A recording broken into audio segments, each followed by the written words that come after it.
Hey everybody. Today we're here to talk to you about a really fast, really impactful, probably surprising to you secret to success. Something that we have employed in our family for years and something that some of the most successful families we know also employ. And it's very likely you might already be doing this yourself. And if you're not, it's not going to take much to pull this tip off. It's something that you are going to find is nearly miraculous and easier than you would have ever imagined. Steve, do you want to tell them what this secret is? Yes, it's having a meal together on a daily basis. Dun, dun, dun. So, it sounds so simple. I want to tell you a little story. I grew up my entire life hearing all these stories from my parents about what life was like when they were young.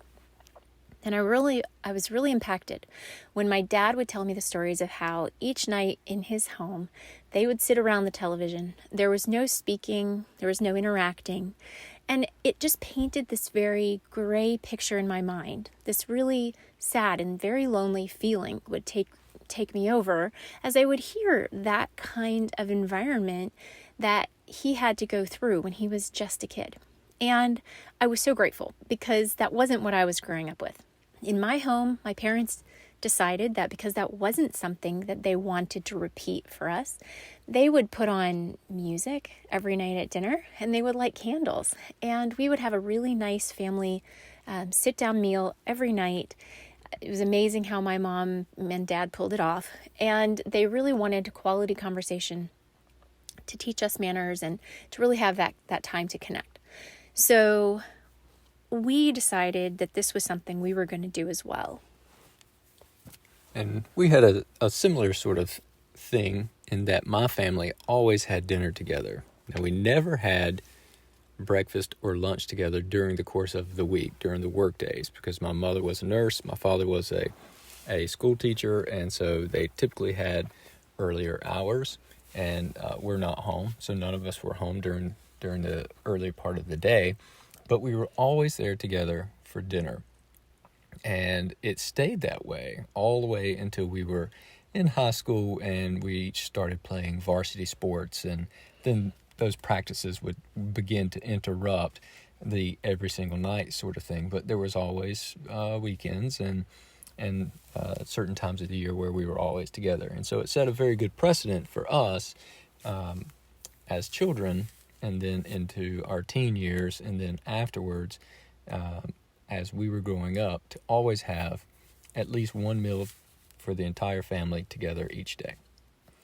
So when we say, think about having a meal together, we're going to say dinner because maybe that's the easiest one to pull off, but it could indeed be breakfast or lunch or any time like that. So either of those are fine. We're just going to use those interchangeably. Yeah, we just want your understanding to be that it's a matter of having your family unit have a time in the day, whatever time works for you, to connect and to meet. We noticed that very similar to in my grandparents' home, families are pulled apart and very often these days still by devices. Back then, it may have been an old TV with big antennas and a black and white screen and a knob. Today, it's tiny little pocket devices, that are a computer you can take anywhere. But it has the same effect. It pulls us in many different directions on top of all the different activities and just things in life that pull us our own ways. It has been of interest to researchers. Researchers have actually studied how mealtime impacts families, which I found very interesting. And it turns out that there are many reasons that you should eat together that are quite compelling. So here's a few, and they're very simple. So the first one is that your kitchen or dining room, wherever you have your family meal, where you sit down together, is neutral ground, is neutral territory in your home, because hopefully all of you have grown up in that kitchen and at that table and are quite used to being there. Everybody feels very safe and comfortable there, and it's an easy place for everyone to let down their guard, right? No matter what age the children are. Family moods are often better in neutral ground in settings like this because no one is going to be feeling hungry and irritable because you're at the table together, so you eliminate that. But then everyone is there, and it's a familiar place that they enjoy, so the neutral ground idea holds. When we're infants, there is a bonding that happens between the mother and child. The mother feeds the child becomes very attached to the mother. Interestingly, food itself is comforting and still creates a bonding effect even when the children are older and the family unit is no longer, having anyone in infancy. So it's a really comforting bonding experience that should be continued, and especially in a home where there are teens who are really reaching for independence and trying to figure out their place in the world. This can be a grounding spot for them in their day. It can be a safe place where they can remember who they really are authentically, where they can receive guidance, and where they can come to get encouragement if things just aren't going the way they hope that day. One thing that we've always done in our family is teach our children how to cook from a very early age. I mean, they could be 2 or 3 years old, standing in a chair with an apron that's 3 sizes too big for them, and they're having the time of their life, and it's good fun time with mom and dad and the young kids.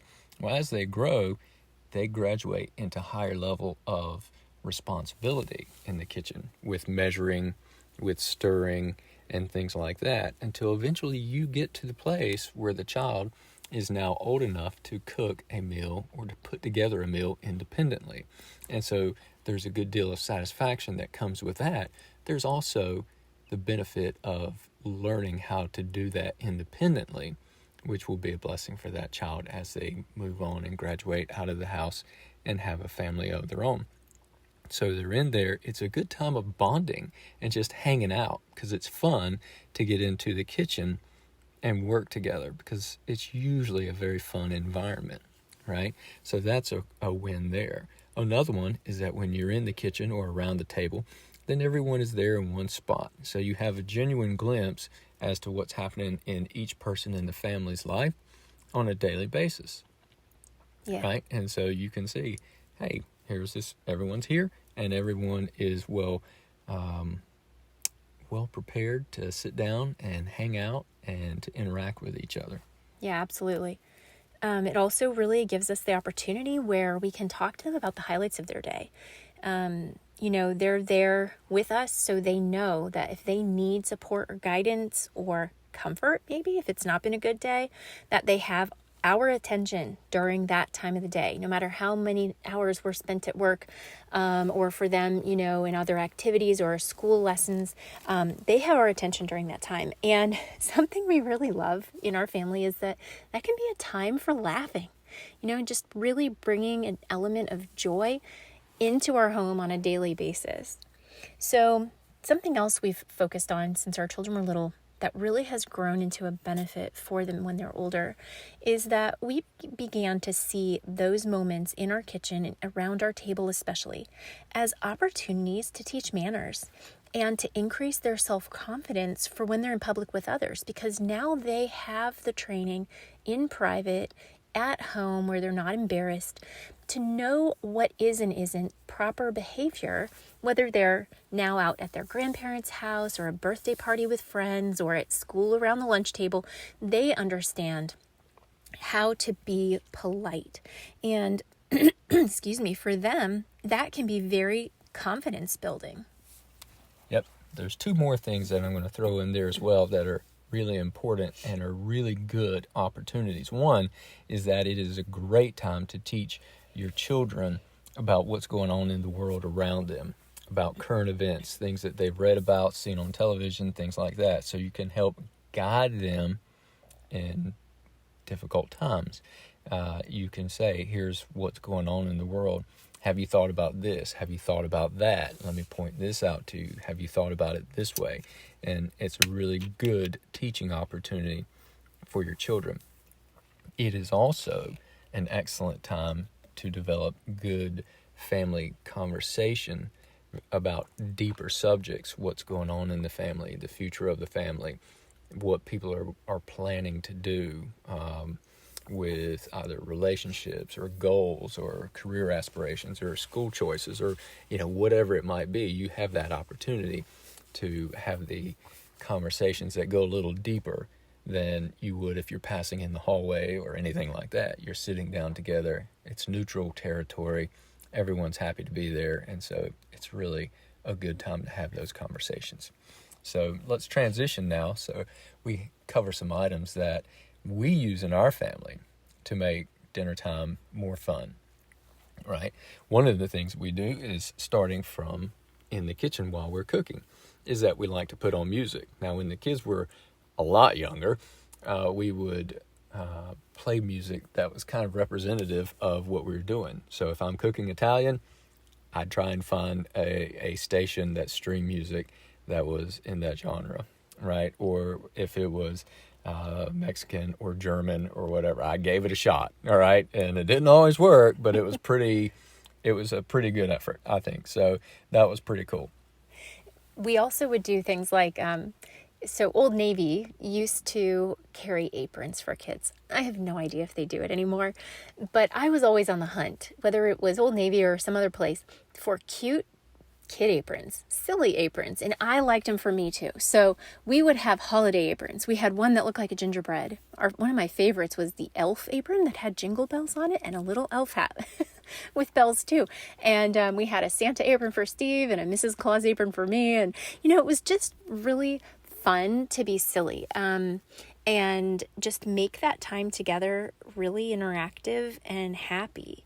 Something I did also when the kids were little, and I don't do it anymore, but now the big kids do it for the little kids, was that we would actually try to make food look fun. Like, just make it look like a face, use olives or carrots or any other food items that can just be arranged.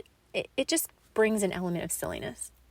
Yep. And then once you're at the table, that's a great place to read, especially when your children are younger. You can read novels, things that are going to be of interest to them, things that are good teaching materials, right? So there were historical novels that we would read or fun things that we would read, and the kids looked forward to that as much as they did dinner time, because it was time to do that.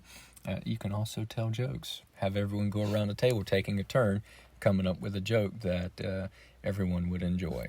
Yeah, it's a good place for joke books, especially when the kids are just learning to read. They can get a real kick out of that. Something else that I remembered while Steve and I were talking earlier is that we still have, but for years we used this game that we picked up, a really simple, inexpensive game from a book order. And I believe it was just called the dinner game. And the point of the game is something anybody can recreate. You don't need this game to do this. But it was just a big set of cards that sat inside of a little plastic thing that had a random blinker, and it would stop at a specific question. So it just simply made the questions random. You could have a stack of questions you make on 3x5 cards and just pick one. And it was really fun. It just brought up a question that whoever was holding the game, they had to answer. Some were silly, some were sing a song. The kids just would ask for us to do that game over and over and over until we were tired of it. But it was okay because they wanted to interact, and it was a fun memory for them, and it built a bond. Yeah, and surprisingly, they also enjoyed the one that they coined the nighttime math game. And we would go around the table, and I would ask each kid, kind of in rapid fire, an age appropriate or understanding level appropriate question that was math. So one kid might get a simple, very simple addition problem. The next kid might get something like, what is 15 squared? And they have to come up with the answer. It's 225. So we would do that kind of thing. So there were a lot of different ways that we would do the nighttime math game, and they looked forward to it so much they would ask for it excitedly. Oh, and do you remember they would actually grab napkins and search around for pencils or markers and try to do math at the table at dinner? Right. So the kids who weren't ready to do it, the problems to solve them in their heads yet, they would then do those on the napkins and try and crank out the answers. Mm-hmm. So we would do that.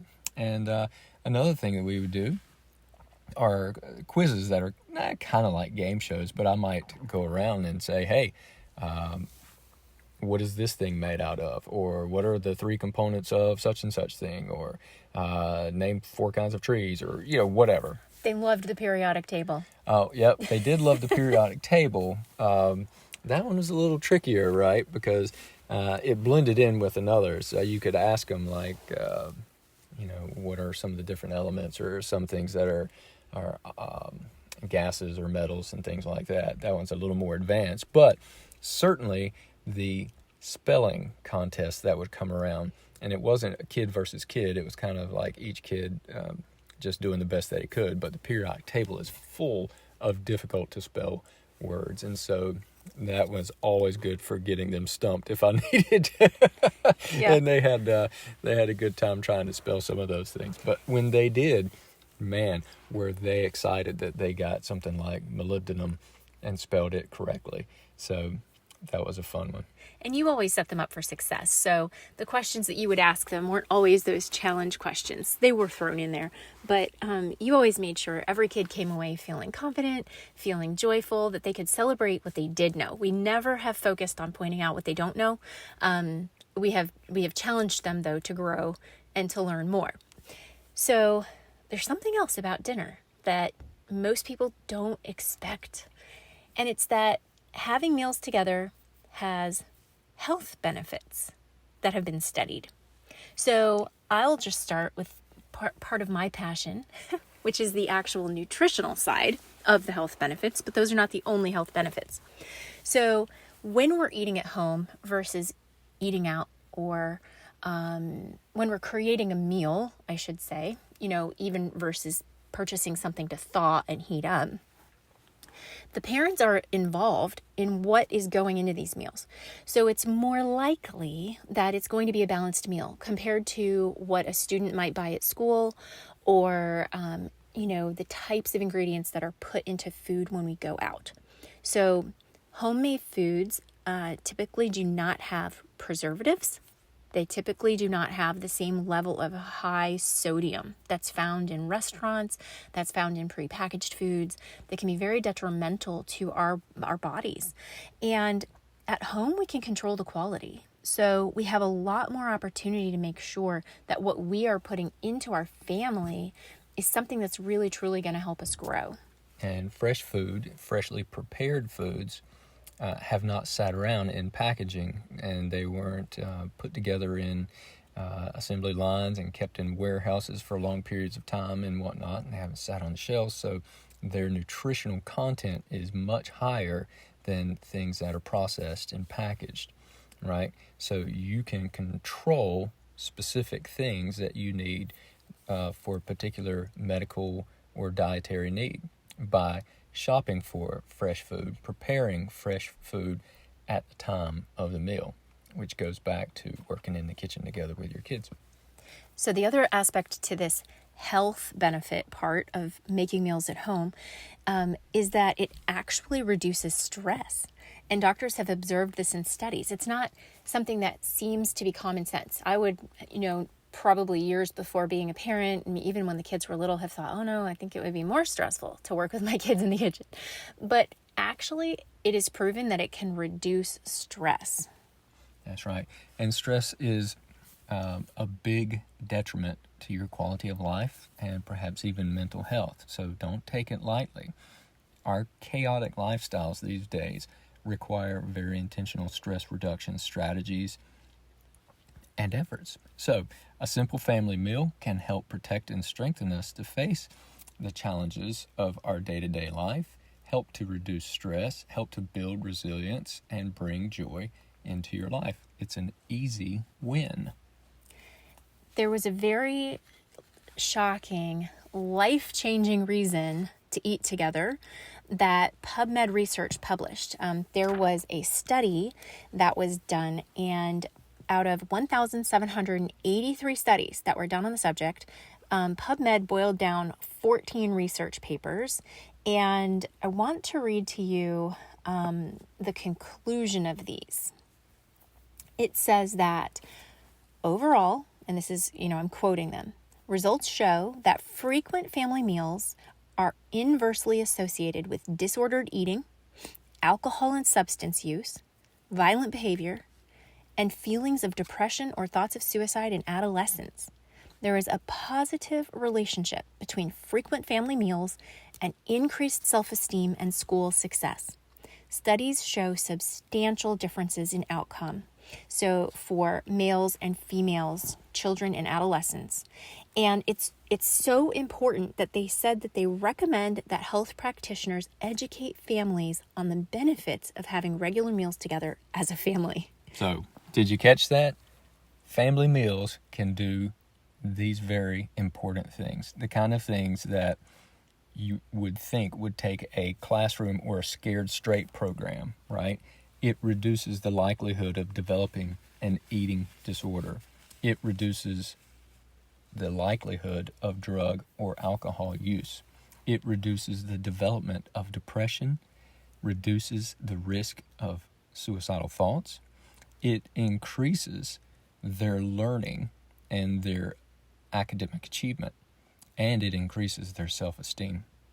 Yeah, it's really amazing how powerful a tool doing something that lowers your own stress, increases your own health, and makes your family bonds stronger can actually do so much more, which is why we consider it to be like a miracle. And so we just want to encourage you. You know, it might be hard. Some of you mommies might really connect with me on this, where you have these wiggly, busy little boys who just are all over the place all day long. And it's a really nice opportunity that you get to have a little bit of extra time to build that special bond with your boys when they're at the table busy and holding sort of still with plates of food in front of them. Yeah, good luck with that. So let's start to wrap this up. A big takeaway that we haven't mentioned yet is that this is also going to build a great family tradition, because you probably experienced it yourself as an adult. If you went away to college or to the military, or you got that first job, you moved out of the house and you've been away for a good while, there's nothing as cool as coming home and having that family meal together with everybody there at the table. Everybody looks forward to it at holidays, right? You don't have to wait for a special holiday or special occasion to enjoy that. For example, I used to come home on a 3-day weekend if I could.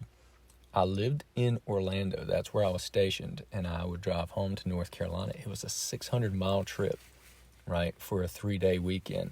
And sometimes I'd bring a friend with me. Now, they didn't jump in the car and drive 600 miles because we were going surfing or parachuting or something crazy fun like that, right? They were just coming to hang out with your average American family.